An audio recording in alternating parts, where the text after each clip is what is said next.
দেখুন কি মজা, দেখুন কি সুন্দর, দেখুন ক্ষমতা আছে হাতে, মাল সাটালেই হলো আর কি।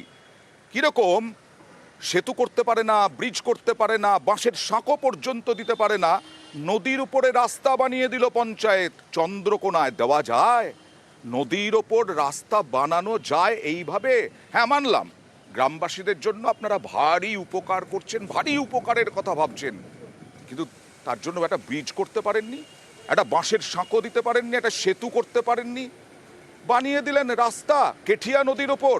কথা বলবো প্রতিনিধি সুকান্তর সঙ্গে। সুকান্ত, পঞ্চায়েতকে কে নির্দেশ দিল, পঞ্চায়েতকে কে অনুমতি দিল নদীর ওপর রাস্তা তৈরি করার? অয়নদায় সেই প্রশ্নই আমরা গ্রাম পঞ্চায়েতের উপপ্রধানকে করেছিলাম। তিনি অবশ্য বলছেন যে পাবলিকের সুবিধার্থে, অর্থাৎ ওই এলাকার, তোমাকে জানিয়ে রাখি সুবিধের জন্য নদী চুরি করা যায় না, পাবলিকের সুবিধের জন্য নদীকে কখনো বাঁধা যায় না। হ্যাঁ বলো। হ্যাঁ, সেই জায়গায় আমরাও প্রশ্ন রেখেছিলাম যে নদীর উপরে এই যে তিনি মাটি ফেলে রাস্তা তৈরি করেছেন, সেটা কার পারমিশন পেয়েছেন, এটা কি সেচ দপ্তরের কোনো অনুমতি রয়েছে কিনা। তিনি অবশ্য বলছেন না, কেবলমাত্র এলাকার মানুষের সুবিধার জন্য তিনি এই বাঁধ তৈরি করেছেন। এবং এই বাঁধের মাঝখানে তোমাকে দেখিয়ে ছবিতে দেখা যাবে অয়নদা, যেখানে ক্যালভার দেওয়া রয়েছে, অর্থাৎ নদীর জল বেরিয়ে যাচ্ছে।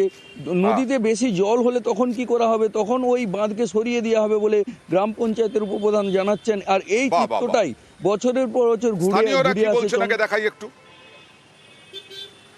এটা এখন দেখুন তো, ব্রিজ তো নেই নদীর উপর। আমাদের এখানে স্থানীয় যে পঞ্চায়েত, এই পঞ্চায়েতের উদ্যোগেই রাস্তা করে দিয়েছে, আমরা পারাপার করছি। হ্যাঁ, বন্যার সময় একটু অসুবিধা হয়, নৌকা চলে, হ্যাঁ নৌকায় যাতায়াত হয়, তারপরে নৌকা বন্ধ হয়ে যেতে, নদীর জল মরে যেতে স্থানীয় আমাদের যে পঞ্চায়েত থেকে মাটি ফেলে সাঁকো দিয়ে এই রাস্তাটা করে দিয়েছে, এটা এখন যাতায়াত হচ্ছে। সুকান্ত, কিছু সময়ের জন্য হলেও নদী আটকানো যায় না। পুকুর চুরি, নদী চুরি সবই করবেন, আর তার দায় কে নেবে? এই যে নদীতে রাস্তা তৈরি হলো, নদীতে বাঁধ দেওয়া হলো বলা যায়, তার প্রভাব তো পড়বে, কে দায় নেবে সুকান্ত?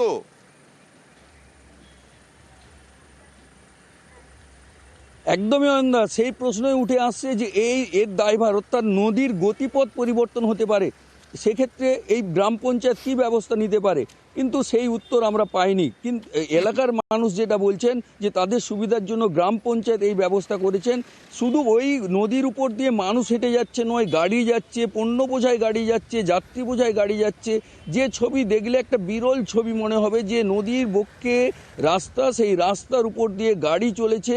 এলাকার মানুষের দীর্ঘদিনের দাবি কংক্রিটের উপর দিয়ে গাড়ি চলছে, চার চাকা চলছে, ভারী গাড়ি চলছে, অসাধারণ। যারা চালাচ্ছেন এবং যারা মনে করছেন পঞ্চায়েত আপনাদেরকে কি উপকারটি করে দিল, ভুল ভাবছেন। পঞ্চায়েত আপনাদেরকে বাঁশ দিয়েছে, একেবারে পঞ্চায়েত আপনাদেরকে বাঁশ দিয়েছে। এই নদী, এই কেঠিয়া নদী আপনাদেরকে উপরেও প্রতিশোধ নেবে। দেখুন পঞ্চায়েত কি বলছে।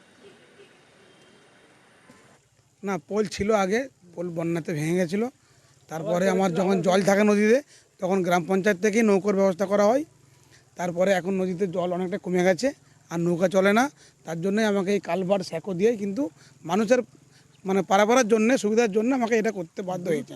না, আমরা সেইভাবেই কিন্তু এটা করেছি যে বন্যা আসলে বা জল বাড়লে নদীর গতিপথের কোনো সমস্যা হবে না, আমরা সেরকমভাবেই ব্যবস্থাটা করেছি, শুধুমাত্র মানুষের পারাপার করার জন্য।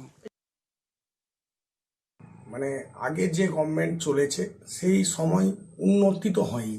মামাটি মানুষের সরকার, যথেষ্ট চেষ্টা করছি আমরা যাতে সব জায়গায় উন্নয়ন পৌঁছানো যায়।